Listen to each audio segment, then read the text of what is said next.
नमस्कार, मी विलास बडे. न्यूज 18 लोकमतच्या या खास कार्यक्रमात आपल्या सगळ्यांचं स्वागत. आरक्षणाचं चक्रव्यूह, ज्या चक्रव्यूहात इथलं सरकार अडकलंय, ज्या चक्रव्यूहात इथली व्यवस्था अडकली आहे, इथला मराठा समाज अडकलेला आहे आणि आज या चक्रव्यूहातून बाहेर कोण काढणार आणि गेल्या 4 दशकांपासूनचा आरक्षणाचा जो लढा सुरू आहे तो लढा कोण जिंकून देणार हा खरा सवाल आहे. मराठा आरक्षण आता या मुद्द्यावरून पुन्हा एकदा महाराष्ट्रात राजकारण सुरू झालेलं आहे. नेते मंडळींच्या गाठीभेटी सुरू झाल्यात. इतकंच नाही तर तू मैमयची टीका सुद्धा सुरू झाली आहे. केंद्र आणि राज्य यांच्या भूमिका सुद्धा महत्त्वाच्या आहेत आणि याच दरम्यान छत्रपती संभाजीराजे हे राज ठाकरे यांच्या भेटीसाठी कृष्णकुंज या त्यांच्या निवासस्थानी पोहोचलेले आहेत. आज सकाळपासूनच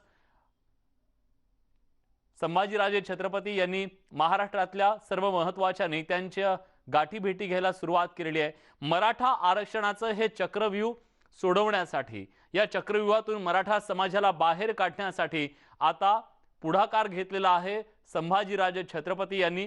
आणि त्याच अनुषंगानं राष्ट्रवादी काँग्रेसचे अध्यक्ष सर्वेसर्वा शरद पवार यांची त्यांनी आज भेट घेतली आणि त्यानंतर आता मनसेचे अध्यक्ष राज ठाकरे यांची भेट घेण्यासाठी संभाजीराजे छत्रपती हे कृष्णकुंज निवासस्थानी पोहोचलेले आहेत.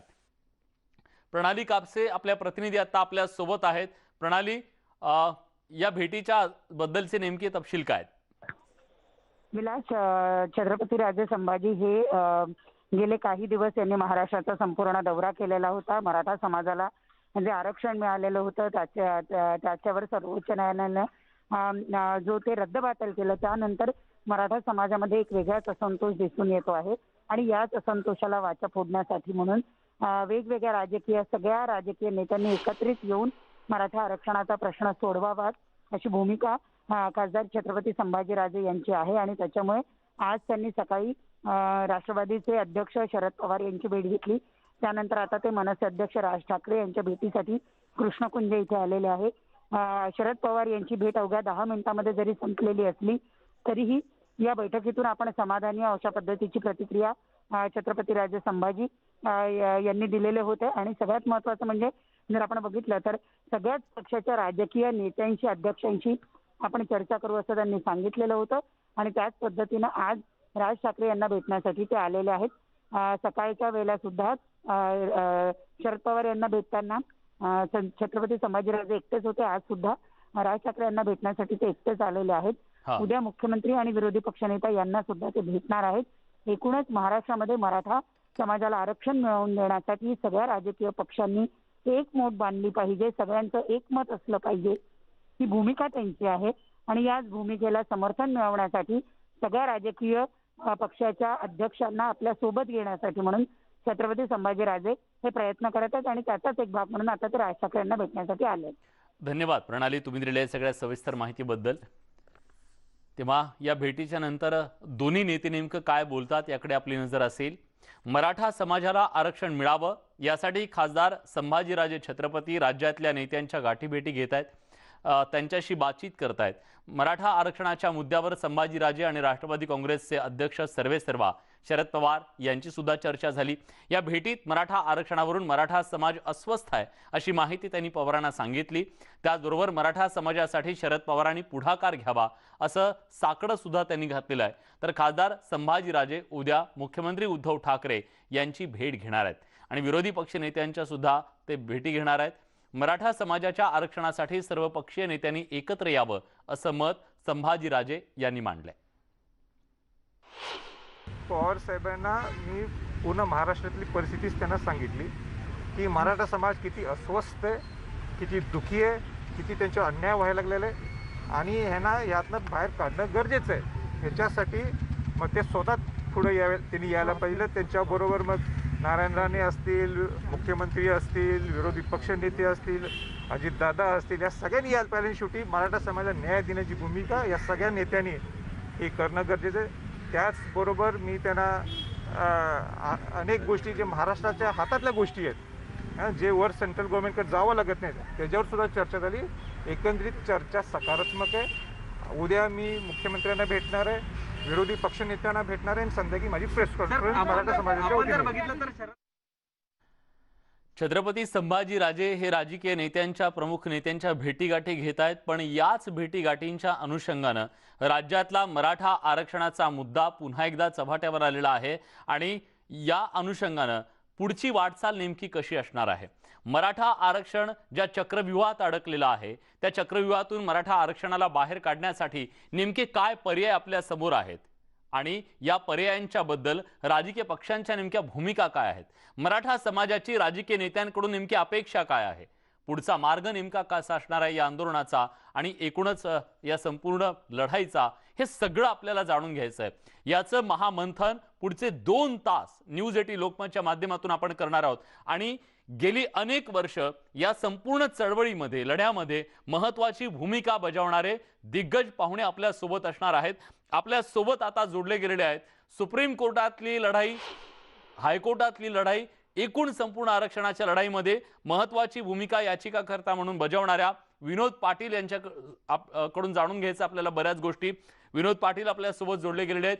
विनोदजी, स्वागत आहे तुमचं। आपल्या सोबत आहेत मराठा क्रांती मोर्चाचे समन्वयक गणेश कदम, नाशिकहून आपल्या सोबत जोडले गेलेले आहेत। गणेशजी, तुमचं सुद्धा स्वागत। आपल्या सोबत आहेत संविधान अभ्यासक ओबीसी नेते हरिभाऊ राठोड। हरिभाऊ, तुमचं सुद्धा या चर्चेमध्ये स्वागत। आणि थोड्याच वेळात मराठा ठोक मोर्चाचे समन्वयक आबा पाटील सुद्धा आपल्या सोबत जोडले जातील। मला त्यांच्याकडून सुद्धा काही गोष्टी जाणून घ्यायच्यात, पण सुरुवातीला स्वाभाविकपणे मला जायचं विनोद पाटील यांच्याकडे। विनोदजी, आता सुप्रीम कोर्टाचा जो महत्त्वाचा निर्णय आला त्याच्यानंतर मराठा समाजाच्या मनात प्रचंड अस्वस्थता आहे, हे काही वेगळं सांगायची गरज नाही। या अस्वस्थतेच्या नंतर खरं तर कोरोनाच्या संकट काळात सगळ्यांनी संयम राखला, पण आता कुठेतरी पुन्हा ही मागणी, हा आवाज उठू लागलेला आहे की आता आम्हाला आरक्षण द्यायचं, तर ते कसं देणार याच्यासाठी संभाजीराजे छत्रपती यांनी पुढाकार घेतलाय आणि ते राजकीय नेत्यांच्या भेटीगाठी घेत आहेत। या संपूर्ण घटनाक्रमाकडे तुम्ही कसं पाहता? खरंच या भेटीगाठींमधून मराठा समाजाच्या हाती काही लागणार आहे का? पुढची दिशा स्पष्ट होण्यासाठी काही मदत होणार आहे का? तुम्ही कसं पाहताय? आपण सर्वांनी जर लक्षात घेतलं की सुप्रीम कोर्टाचा निर्णय लागल्यानंतर मराठा समाजामध्ये जी अस्वस्थता निर्माण झालेली आहे, प्रत्येकजण पर्याय शोधतोय, नैराश्याचं वातावरण आलेलं आहे। याच्यामध्ये सर्व स्तरावर खरं तर काम होणं गरजेचं आहे। तशी समाजाला अपेक्षा आहे की प्रत्येक घटकाने, समाजातील छोट्यात छोटा मोठ्यात मोठ्या व्यक्तीने याच्यासाठी प्रयत्न करावा। याचाच एक भाग म्हणून आदरणीय छत्रपती संभाजीराजे यांनी पवार साहेबांची भेट घेतली आणि आता इतर नेते मंडळांची ते भेट घेत आहे। राहिला प्रश्न पवार साहेबांचा, जर आपण जर सखोल एक मांडणी जर करायचं ठरवलं तर पवार साहेबांनी आत्ताच लेटेस्टमध्ये महाराष्ट्रामध्ये 3 तोंडाचे 3 पक्ष, म्हणजे जे कधी एकमेकांचं तोंड न बघणारे पक्ष, तिघं एकत्र आणून रिमोट स्वतःकडे ठेवून सरकार स्थापन केलं। खरंय। या अगोदर पुण्यामध्ये नरेंद्र मोदी साहेब भारताचे पंतप्रधान आल्यानंतर प्रधानमंत्री मोदयांनी भाष्य केलं होतं की शरद पवार साहेब माझे राजकीय गुरु आहेत। ते सर्व पार्श्वभूमी जर बघितली, पवार साहेबांनी जर हा विषय गांभीर्याने केला आणि गांभीर्याने घेतला तर निश्चित आम्हालाही बळकटी मिळेल आणि पवार साहेब हा प्रश्न या ठिकाणी मार्गी लावू शकतात। मग ते राज्य सरकारला सूचना करू शकतात की कोणत्या पद्धतीने लढाई लढली पाहिजे, ते केंद्र सरकारला विनंती करू शकतात कोणत्या पद्धतीने लढाई लढली गेली पाहिजे। याच्यामध्ये भेटीगाठीतनं काय निघेल काय निघणार नाही हा दुय्यम भाग आहे, परंतु प्रत्येकाने स्वतःची जबाबदारी म्हणून मराठा आरक्षणासाठी या रिंगणात आलं पाहिजे आणि हा जो काही अडकलेला समाज आहे याला वाट करून देण्याचा प्रयत्न या ठिकाणी केला पाहिजे। सुप्रीम कोर्टाचा निर्णय लागून आज अनेक दिवस झाले, केंद्र सरकारने त्या ठिकाणी रिव्ह्यू पिटिशन टाकलेलं आहे। 102वा घटनाचा अधिकार हा राज्याला आहे असं त्यांनी त्या ठिकाणी कळवलेलं आहे। त्यानंतर खरं तर राज्य सरकारच्या वतीने असा एक पुढाकार होऊन एक रिव्ह्यू पिटिशन जाणं गरजेची होती आणि त्या रिव्ह्यू पिटिशनमध्ये जे काही राज्यावरची जबाबदारी फिक्स करण्यात आलेली, मराठा आरक्षणाचा निर्णय हा नेमका 3 विषयांच्या अवतीभोवती फिरतो। एक, हा अधिकार राज्याला आहे का केंद्राला आहे? 2 न्यायमूर्ती म्हणतात राज्याला आहे, 3 न्यायमूर्ती म्हणतात केंद्राला आहे। हा एक विषय मार्गी लागला गेला पाहिजे। 2 नंबरचा विषय, अपवादात्मक परिस्थिती त्या ठिकाणी सिद्ध होत नाही, 50% मर्यादा ओलांडण्याची गरज नाही, ते राज्य सरकारला त्या ठिकाणी सांगावं लागेल की अपवादात्मक परिस्थिती कशी आहे। आणि 3 नंबरचा मुद्दा, मराठा समाजाला आरक्षण देत असताना जो आयोगाचा रिपोर्ट तयार आहे तो आयोगाचा रिपोर्ट माननीय सुप्रीम कोर्टाने त्या ठिकाणी नाकारलेला आहे। मग तो रिपोर्ट जिवंत ठेवण्यासाठी काय पद्धतीने, कुठल्या पद्धतीने नवीन डेटा कलेक्ट करून कुठलंही नवीन प्रोसेस न करता ह्या प्रोसेसमधून काही याला काउंटर पुरावे देऊन हा कसं टिकवता येईल, हे 3 विषय आज या ठिकाणी समोर आलेले आहे. मराठा समाजाची अडचण अशी झालेली आहे की राज्यामध्ये मागच्या काळामध्ये भारतीय जनता पार्टी होतं, शिवसेना होतं. आजच्या काळामध्ये शिवसेना आहे, राष्ट्रवादी आहे, काँग्रेस आहे, भारतीय जनता पार्टी बाहेर आहे. म्हणजे एकमेकांना विरोध करणारे सर्वजण आलटून पलटून सत्तेत त्या ठिकाणी होते. आज समाज नेमकं संभ्रमावस्थेत का सापडला याचं जर जाहीर बोलायचं ठरलं तर ज्यावेळेस निर्णय आला, तो निर्णय आल्यानंतर खरं तर महाविकास आघाडी व भारतीय जनता पार्टीकडनं आम्हाला एकच अपेक्षा होती की आपण कोणी काळजी करण्याचं कारण नाही. सुप्रीम कोर्टात जरी आपण लढाई हरवलो असतो तर याला पर्याय व्यवस्था जी राज्याच्या हातात आहे, जी केंद्राकडून करून घेता येईल याचं आम्ही या ठिकाणी अवलोकन करू. परंतु तसं घडलं नाही. महाविकास आघाडी पुढे आली. महाविकास आघाडी म्हणली की हे आरक्षण देण्याचा राज्याला अधिकार नव्हता म्हणून टिकलं नाही. मग त्यावेळेस माझ्यासारख्या कार्यकर्त्याला एक प्रश्न पडला की जर हे टिकणारं नव्हतं तर मग तुम्ही मतदान का केलं? हे टिकणारं नव्हतं तर 2 वर्ष आम्हाला खोटी आश्वासनं का दिली की आम्ही टिकवू आणि न टिकल्यानंतर तुम्ही भाष्य करता की हे टिकणारं नव्हतं. त्याच पलीकडे भारतीय जनता पार्टी जी आज विरोधात आहे त्यांनी देखील आता त्यांनी एक जबाबदारी पार पाडली की केंद्र सरकारला सांगितलं की 109व्या घटनेची दुरुस्ती करा आणि तो राज्याला अधिकार आहे. परंतु त्याचबरोबरीने हे राहिलेले जे 2 मुद्दे आहे याच्याबाबत केंद्र सरकार देखील काही सकारात्मक भूमिका न्यायालयात करणार आहे का? त्यामुळे आज मराठा समाजासाठी हे सर्वचे सर्व एकसारखे चेहरे आहेत.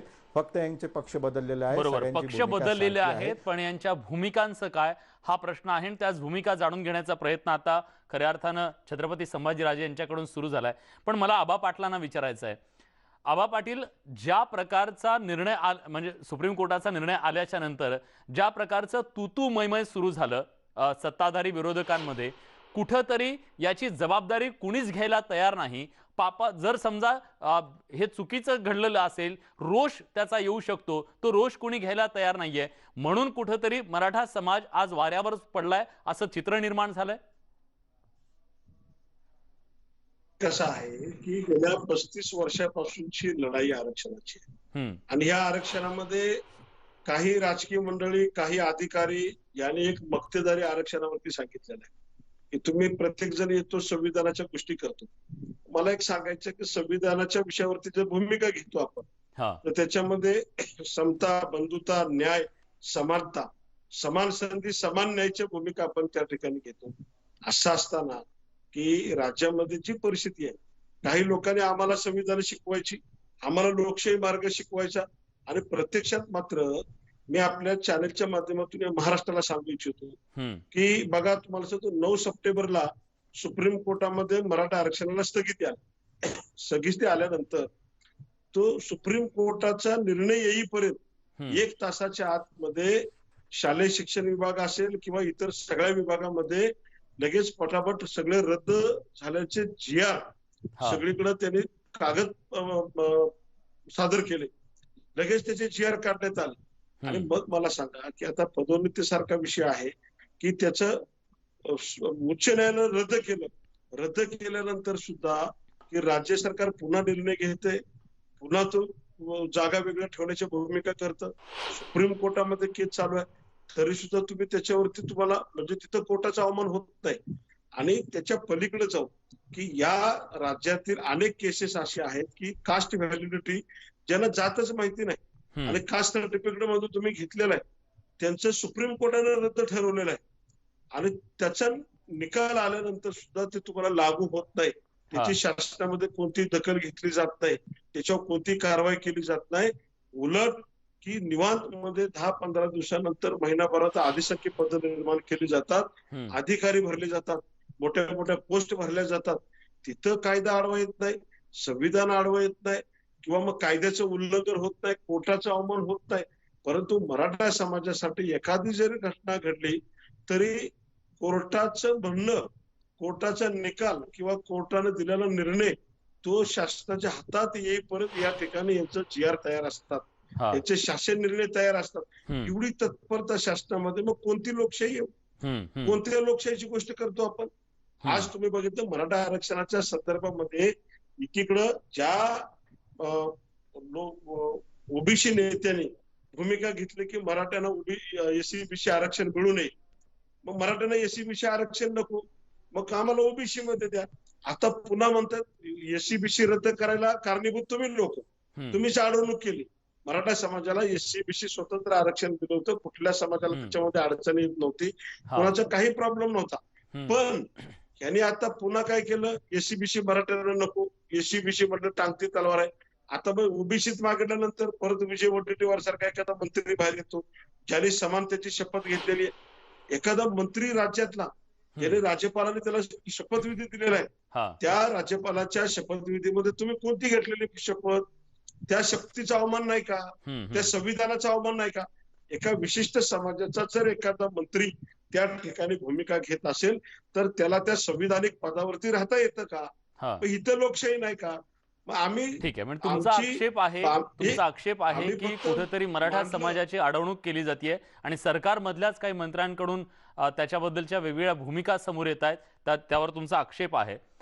खरं तर मला या चर्चेमध्ये पुढे असं जायचं आहे की आता ज्या प्रकारचे आरोप होत आहेत, राज्य सरकार त्याच्याबद्दलची भूमिका घ्यायला तयार नाहीये. रोष येऊ शकतो, ही कदाचित त्यांची भीती असू शकते. केंद्र सरकार सांगते की तो राज्याचा अधिकार आहे. या सगळ्यातून खरोखरच काही मार्ग निघणार आहे की हे केवळ एरंडाचं गुऱ्हाळ ठरणार आहे? याच्याबद्दल चर्चा करायच्या पुढच्या भागामध्ये. कुठे जाऊ नका, पहा फक्त न्यूज 18 लोकमत.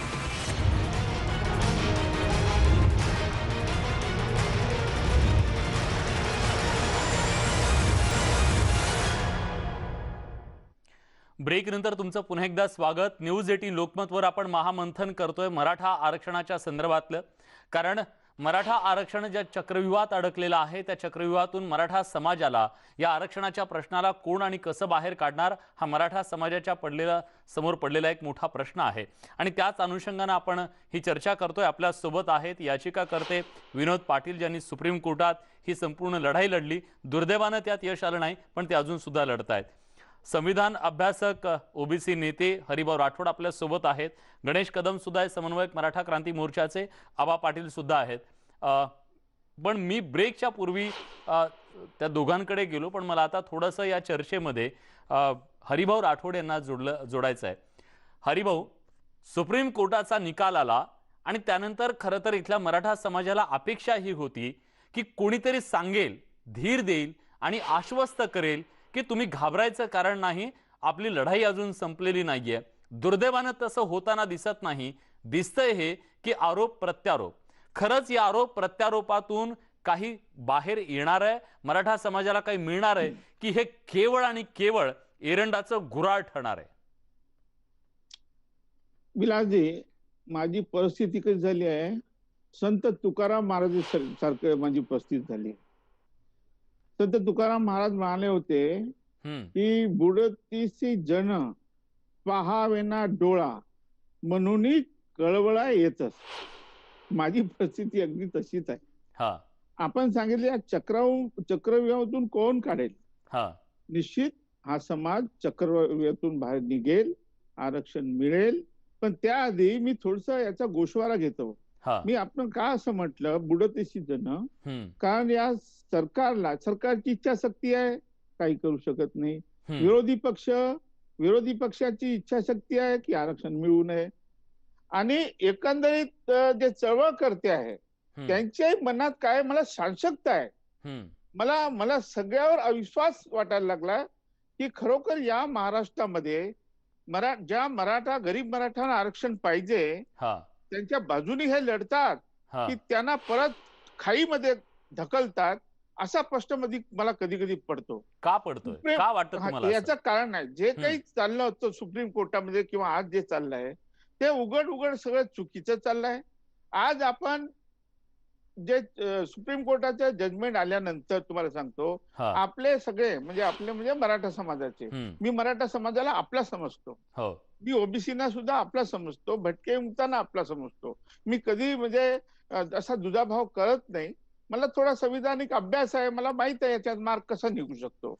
परंतु होतंय काय, आता बघा सुप्रीम कोर्टाचे निकाल आल्यानंतर ही चूक होती, ही आज नाही, मी किती दिवसापासून सांगतो. कारण ज्या 102 वर चर्चा चालू आहे खूप, या 102चा आणि मराठा आरक्षणाचा काही एक संबंध नाही, काही संबंध नाही. कारण आपण जे आरक्षण दिलं होतं राज्यांतर्गत दिलं होतं आणि घटना दुरुस्ती जी केली ती की केंद्राच्या ओबीसी साठी केली आहे. त्याचा संबंध केंद्राच्या ओबीसी संदर्भात आहे. आणि मराठाला आरक्षण दिलं होतं राज्यांतर्गत 16(4) अंतर्गत दिलं होतं. त्यामुळे त्याचा विनाकारण चर्चा आहे. आपण हरिभाऊ, तुमचं हे वाक्य खूप महत्वाचं आहे. याच मुद्द्यावरती आज राज्य सरकार आपली बाजू मांडतंय की आम्हाला याच्याबद्दलचा अधिकारच नाहीये. 102व्या घटना दुरुस्तीच्या नंतर राज्याला तो अधिकारच उरलेला नाहीये असं जर राज्य सरकार म्हणत असेल तर मग तुमचं तर म्हणणं पूर्णपणे विरोधात आहे, वेगळं आहे. एक मिनिट सांगतो. अधिकार दिले का आणि नाही दिले का तरी त्याचा संबंध नाही आहे. अधिकार दिले तर त्या अधिकारात तर तुम्ही आरक्षण दिलं आहे, पण ते टिकलं नाही. आणि टिकलं नाही त्यामुळे आता तुम्हाला सांगतो एका शब्दात, दिल्लीचे दरवाजे सगळे बंद आहेत. ना सुप्रीम कोर्टामध्ये जाऊ शकत, तुम्ही जाणार असाल रिव्ह्यू पिटिशन तो वेळ काढूपणा ठरेल. तुमची पिटिशन कोणी विचारात घेणार नाही, कारण 5 जजेसनी कॉन्स्टिट्यूशन बेस्ड याचा विचार केलेला आहे. परत परत आपण जाहिली केली इथे आपण करू शकतो, तुम्ही कोर्टात हे चालत नाही, त्यामुळे कोर्टाचे दरवाजे बंद आहे.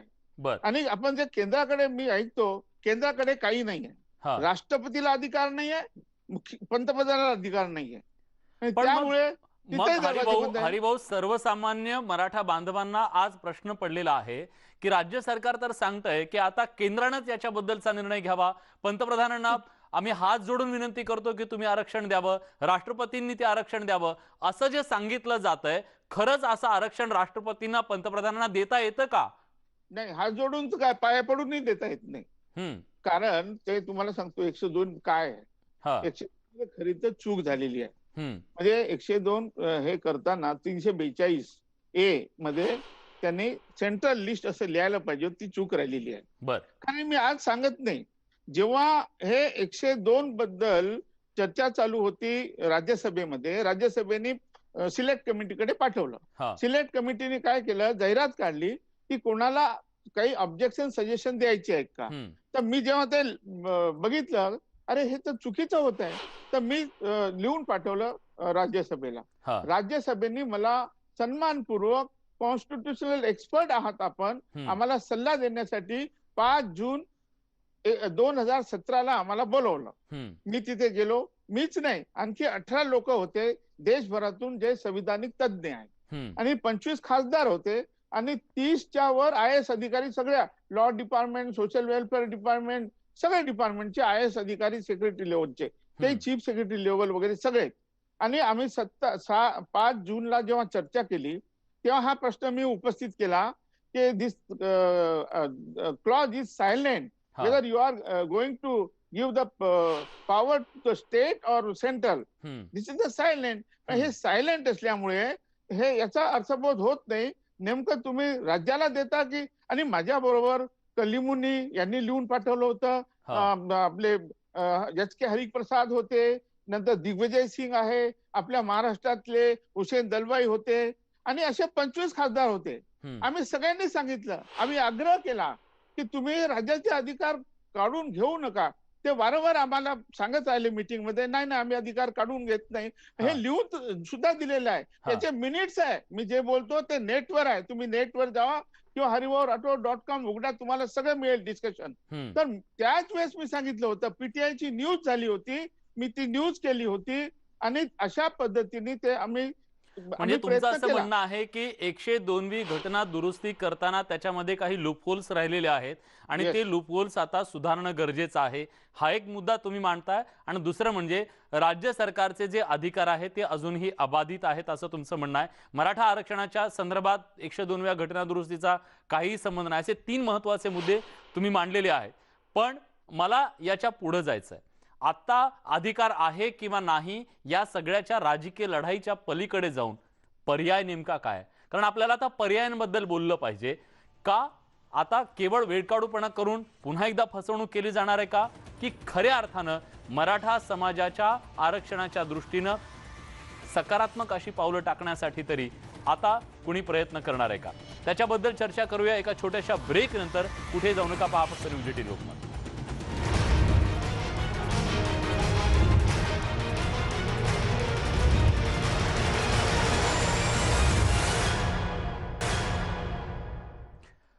ब्रेक नंतर तुमचं पुन्हा एकदा स्वागत। न्यूज 18 लोकमतवर आपण करतोय महामंथन मराठा आरक्षणाच्या संदर्भात, कारण आता सुप्रीम कोर्टाच्या निर्णयानंतर मराठा समाजाच्या मनातली अस्वस्थता ही दिवसेंदिवस वाढत चाललेली आहे आणि त्याच अनुषंगाने राजकीय नेत्यांच्या गाठीभेटी घेत छत्रपती संभाजीराजे यांनी याला आवाज दिलेला आहे।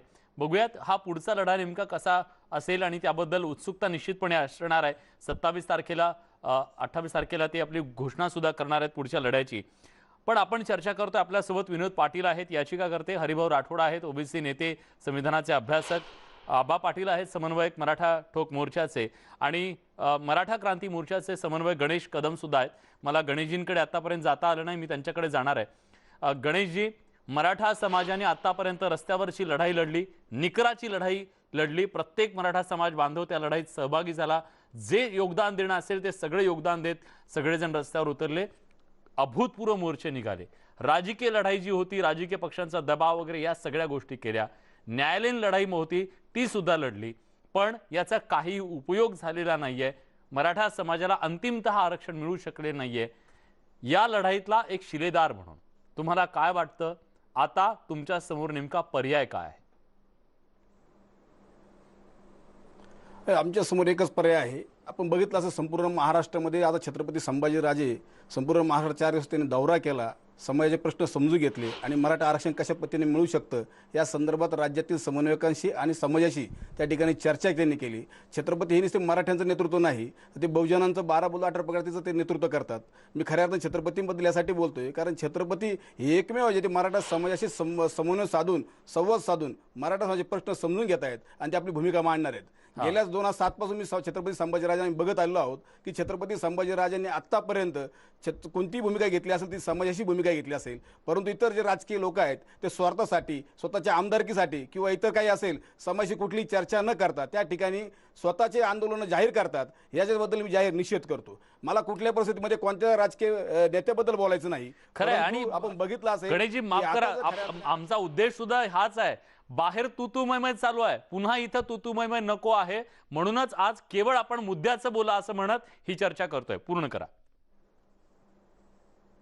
ओके, मला एवढं सांगायचंय, आज आपण बघितलं असेल राज्याचे नव्हे देशाचे ज्येष्ठ नेते आदरणीय शरद पवार साहेब यांची आज सकाळी राजांनी भेट घेतली, त्याच्यानंतर आज दुपारी 3 वाजता ते आज महाराष्ट्र नवनिर्माण सेनेचे राजसाहेब ठाकरे, आज एक मोठं नेतृत्व आहे महाराष्ट्राचं, यांची भेट घ्यायला आहेत। खऱ्या अर्थाने राज्यातील सर्व पक्षाच्या नेत्यांची मोठ बांधण्याचं काम राजे करत आहेत, हे आजपर्यंत कोणी केलं नाही। खऱ्या अर्थाने राजे जे बोलले की आम्हाला आता तुमच्यामध्ये तुम्ही जे काय बोलतात की आम्हाला केंद्र आरक्षण देईल की राज्य देईल, याच्यात आता आम्हाला पडायचं नाही, आम्हाला पर्याय पाहिजे, आम्हाला ठोक आरक्षण पाहिजे, योग्य आरक्षण पाहिजे। तुमच्या भानगडीमध्ये आम्हाला न पडता आज अशी राज्यपालांची मुख्यमंत्र्यांनी भेट घेतली आणि त्या ठिकाणी सांगितलं की राष्ट्रपतीने याच्यात मार्ग काढावा। आम्हाला असं वाटतं की राष्ट्रपतीने मार्ग काढावा, मुख्यमंत्री बोलले, परंतु पुढे काय झालं? पुढे त्या संदर्भामध्ये मुख्यमंत्र्यांनी कुठला पत्रव्यवहार केला नाही, नंतर कुठल्या प्रकारचे स्टेटमेंट त्या ठिकाणी दिलं नाही। मराठा समाजाचं तुमच्या एका ठिकाणी आरक्षण आमचं बंद पडलेलं आहे, सुप्रीम कोर्टाने ते नाकारलेलं आहे, दुसऱ्या बाजूला सारखी संस्था त्या ठिकाणी बंद पडलेली आहे। आज सारखी संस्था त्या ठिकाणी विजय वडेट्टीवार ज्यांनी सांगितलं की त्या ठिकाणी मोठ्या प्रमाणात भ्रष्टाचार झाला आणि त्या ठिकाणी ती संस्था बदनाम केली। आज त्या ठिकाणी छत्रपतींना आपल्या आयुष्यात पहिल्यांदा उपोषण करावं लागलं, त्या ठिकाणी अजितदादा पवारांना भेटावं लागलं आणि त्या ठिकाणी 8 कोटी रुपये मिळाल्यानंतर सुद्धा ती संस्था आज बंद पडलेली आहे।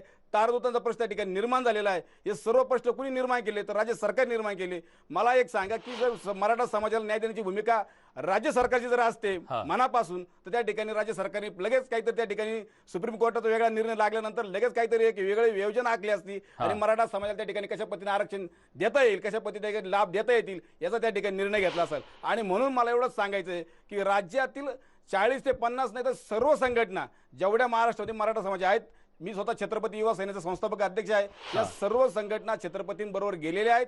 छत्रपती त्यांनी नेतृत्व मान्य केलं आहे, समाजाने मान्य केलं आहे आणि म्हणून मला असं वाटतं की राज्यातील सर्व पक्षाच्या नेत्यांनी एकत्र येऊन छत्रपतींच्या पुढाकाराच्या नेतृत्वाखाली त्या ठिकाणी पुढाकार घेऊन त्या ठिकाणी मराठा समाजाला कशा पद्धतीचं आम्हाला आरक्षण मिळेल यासाठी पुढाकार घ्यावा। आणि दुसरं मला एवढं सांगायचं आहे की ज्या ठिकाणी छत्रपती स्वतः संभाजीराजांनी पंतप्रधानांना 4 वेळेस पत्र लिहिले तर त्या ठिकाणी भेट मिळत नाही, ही सगळ्यात खेदाची बाब आहे। आणि दुसऱ्या बाजूला हेच विरोधी पक्ष नेते मराठा आरक्षणासाठी रस्त्यावर बाहेर पडले आहेत। मला ह्या माजी मुख्यमंत्र्यांना विचारायचं आहे की तुम्ही हे फक्त मराठ्यांचे कैवारी दाखवण्यापेक्षा किंवा तुम्ही आरक्षणाचं खऱ्या अर्थाने टिकवलं असेल तर छत्रपतींना भेट देण्यासाठी तुम्ही का पुढाकार घेत नाही? आणि म्हणून खऱ्या अर्थाने कुठेतरी असं आम्हाला वाटतं की विरोधी पक्ष पण राजकारण ठीक करतोय आहे. की काय म्हणजे मराठा समाजाच्या सत्ताधारी नावाखाली. असो की मराठा विरोधी समाजाला असो, न्याय येणार हे कोण? सगळेजण आपापलं राजकारण करतायत, पण मुद्द्याचं कोणी बोलत नाहीये की मराठा आरक्षणाला आता आरक्षण कसं मिळवून देणार आहोत, मराठा आरक्षणाची ही पुढची लढाई कशी असणार आहे, त्याच्याबद्दल मला विनोद पाटील यांच्याकडे जाऊन त्यांना विचारायचं आहे पर्याय त्यांच्याकडे नेमके काय. आणि या सगळ्या मान्यवरांकडून आपण आज जाणून घेऊया की आता या पुढच्या लढाईमधले कायदेशीर पर्याय काय आहेत, राजकीय पर्याय काय आहेत, आणि त्याची चर्चा या महामंथनाच्या माध्यमातून आपण करूया. कुठेही जाऊ नका, एक छोटासा ब्रेक घेऊन लगेच परत येतोय. पहा फक्त न्यूज 18 लोकमत.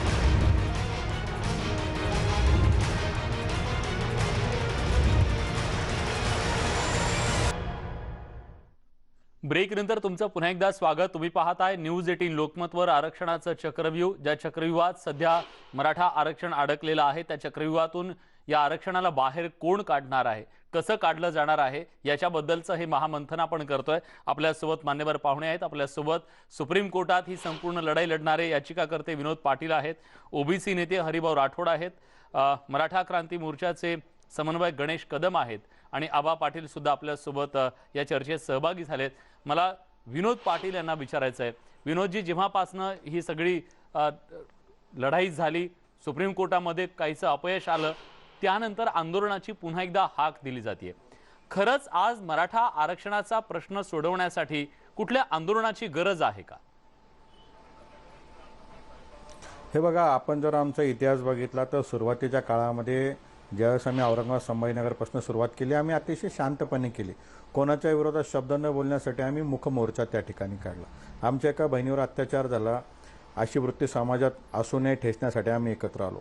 त्यानंतरच्या काळामध्ये न्यायालयीन लढाई सुरू झाली, आणि त्यानंतरच्या काळामध्ये तत्कालीन सरकार, त्यावेळेसचं जे सरकार होतं ते आमच्याकडे लक्ष देत नव्हतं. त्यावेळेस याचं रूपांतर ठोक मोर्चामध्ये झालं. आता माझे सहकारी आबासाहेब पाटील इथं आहेत, गणेशजी आहेत. तर त्याच्यामध्ये आम्हाला का जावं लागलं की ज्यावेळेस एक एक टप्पा आम्ही केला, की ज्यावेळेस सर्व समाजातील सर्व स्तरांना आम्ही विनंती केली, आम्ही कोणाच्या विरोधात नाही आहे, आम्हाला हक्काचं आरक्षण पाहिजे, आम्ही शांत पद्धतीने चाललोय, आम्ही न्यायालयीन प्रक्रिया पूर्ण करतोय. आणि असं होत असताना ज्यावेळेस राज्यकर्ते हे लक्ष वेधत नाही, तर नाविलाजाने लोक आपापल्या ठिकाणी आंदोलनाची सुरुवात करतात. नाही, माझं असं म्हणणं आहे विनोदजी, मराठा समाजाने आंदोलन केलं, त्याची दखल घेतली गेली, त्याचा जो काही दबाव असतो, तो काय दबाव असतो हे सुद्धा आपण बघितलं. आत्ताच्या परिस्थितीला मी परत सांगतो की आमचा कुठल्याही प्रकारचा दबाव नव्हता किंवा कोणावर दबाव पडा याच्यासाठी आम्ही प्रदर्शन केलं नव्हतं. आता मी परत ते सांगू इच्छितो की आज कोरोनाची महामारी आहे, कोणी शब्द न सांगता प्रत्येक युवक युवती ही आपल्या घरामध्ये थांबलेली आहे, घरात बसून निषेध करण्याचा प्रयत्न करते. परिस्थितीचं भान आम्हाला आहे, परंतु प्रश्न माझ्या सरकारला असा आहे की काय केल्यानंतर राज्य सरकारला कोणती लँग्वेज कळेल की आम्ही असं केलं तर त्यांना जास्त गांभीर्य येईल, त्यापेक्षा जास्त केलं तर अजून गांभीर्य येईल. प्रश्न असा आहे की सरकारमध्ये येण्यासाठी मराठा समाजाचा मताचा वापर केला गेला. मागच्या काळामध्ये वेगवेगळ्या वावड्या उठून मराठा समाज संघटित करून निवडणुका लढल्या गेल्या, सत्ता स्थापन केल्या गेली, तीन पक्ष वेगळ्या वेगळ्या विचारधाराचे एकत्र आले, परंतु मराठा आरक्षणासाठी आलेले नाही. मी जर स्पष्ट बोलायचं ठरवलं तर मी आपल्याला सांगतो, सर्वांना आठवण करून देऊ इच्छितो, सरकार कसं आलं? हे सरकार सर्वोच्च न्यायालयाच्या आशीर्वादाने आलं. ज्यावेळेस देवेंद्र फडणवीस व अजितदादा पवार यांचं 2 दिवसाचं सरकार होतं, तर हीच महाविकास आघाडी सुप्रीम कोर्टामध्ये गेली. कोर्टामध्ये जाऊन जे करावं लागतं, जशी मांडणी करावी लागते तशी मांडणी केली, आणि पहिल्यांदा बिझनेस आवर्समध्ये सुप्रीम कोर्टाने हस्तक्षेप केला, खुलं मतदान झालं, हे सरकार पडलं आणि हे सरकार आलं. यांना न्यायालय माहिती आहे, माझ्यापेक्षा जास्त आयुष्य यांच्या सहकार क्षेत्रात गेलं. माझा जन्म झाला नव्हता त्यावेळेसपासून वकिलांच्या दारात बसता, हे कोर्टाची लढाई लढता, संस्था टिकवता, स्वतःच्या केसेस नील करण्यासाठी मुंबई हायकोर्टापासून पुढची लढाई हे जिंकता, परंतु माझ्या मराठा आरक्षणासाठी नाही. हे यांना गांभीर्य नाही. त्याच्यामुळेच आता आम्ही काय करावं ज्यामुळे सरकारला गांभीर्य येईल, याचाच शोध आमचा आज या ठिकाणी सुरू आहे. अगदी शेवटची कमेंट घेतोय हरिभाऊ. मला खरं तर तुम्हाला जायचंय या चर्चेमधून, पण आता तुम्ही सांगा की तुमच्याकडे या सगळ्याबद्दलचा काही पर्याय आहे का, अगदी थोडक्यात? नाही, माझ्याकडे 5 वाजेपर्यंत वेळ आहे. बर, दुसऱ्या टीव्हीवर आहे, प्रश्न नाही. परंतु एक परत थोडस दिल्लीकडे येतो मी. दिल्ली 102 ला मी स्वतः चॅलेंज केली आहे. PIL माझी दाखल झालेली आहे. 3 मेला डिस्कशनला आली होती. उन्हाळ्याच्या सुट्टीच्या नंतर ती परत त्याची हिअरिंग चालू होणार आहे. दुसरं जे सुप्रीम केंद्राने रिव्ह्यू पिटिशन दाखल केली आहे त्यांचा सुद्धा मी आजच इंटरव्ह्यू दाखल केलेला आहे. आणि त्यावेळेस मी तर म्हणतो त्याच्यावर निरर्थक वेळ कोणी घालूच नाही. केंद्र सरकार किंवा तिथे बोर्ड दाखवणं, 102 वर चर्चा करणं हे निरर्थक टळेल. 16(4) प्रमाणे राज्याला अधिकार आहे. तो होता, आधी आहे. त्यामुळे ते काही काढून घेतलेलं नाहीये. त्यामुळे हा ज्या चक्रवाढीतून जर आपल्याला निघायचं असेल तर एकच आहे, मान्य शरद पवार साहेब. याचं कारण आहे तुम्हाला सांगतो. 27 वर्षापूर्वी असा एक प्रसंग आला होता. 27 वर्षापूर्वी 4% भटके मुक्तांना आरक्षण होतं आणि मध्येच मग धनगरांनी आपली ताकद दाखवली, धनगर घुसले. नंतर बंजारी समाज, बंजारी एक आहे म्हणून ते सुद्धा आले. मग काय झालं की याच्यावर मोठं प्रचंड वादळ निर्माण झालं होतं. आणि त्यावेळेस नेमकं मान्य शरद पवार साहेबांना 1993 ची गोष्ट आहे. तर 94 मध्ये इंदिरा सान्निध्य केसचा निकाल लागल्यानंतर आपल्या महाराष्ट्रामध्ये पहिल्यांदा देशामध्ये ओबीसीचं आरक्षण देणारं आपलं राज्य, पहिलं राज्य. आणि त्याच्यात जे सामाजिक भान असलेले नेते आपल्या महाराष्ट्रात, आपल्या देशात, त्यांचं नाव आहे शरद पवार. मग पवार साहेबांनी त्यावेळेस हा जो तिढा होता, बंजारी वाद होता, आम्हाला धनगर नको होते सोबत, आम्हाला हे कोणीच नको होते, भटके विमुक्त. आणि भटके विमुक्तामध्ये सुद्धा मला ते भटके विमुक्त एकत्र नको होते. भटके म्हणजे तुमचं असं म्हणणं आहे की तेव्हाचा जो सगळा तिढा होता तो शरद पवार यांनी अत्यंत मुत्सद्दीपणे, कौशल्याने तो सोडवलेला होता. तशाच प्रकारचा तिढा आता सोडवला जाऊ शकतो. माझा वेळ संपलेला आहे म्हणून मी तुम्हाला थांबवतोय, माफ करा हरिभाऊ. आपल्या सोबत गणेश कदम होते, त्यांनाही जायचं आहे. पण या चर्चेमध्ये पुढच्या टप्प्यामध्ये आपण चर्चा करणार आहोत ते म्हणजे आता ज्या 3 महत्त्वाच्या मुद्द्यांबद्दल सुप्रीम कोर्टानं निर्णय दिला, त्या 3 मुद्द्याला कसं आपण टॅकल करणार आहोत, त्या 3 मुद्द्याची सोडवणूक कशी करणार आहोत. कारण जोपर्यंत त्याची सोडवणूक होणार नाही तोपर्यंत हे चक्रव्यूह सुटणार नाहीये. त्यामुळे या सगळ्या पर्यायांबद्दल आपण चर्चा करूया एका छोट्याशा ब्रेक नंतर. कुठे जाऊ नका, पहा फक्त न्यूज 18 लोकमत.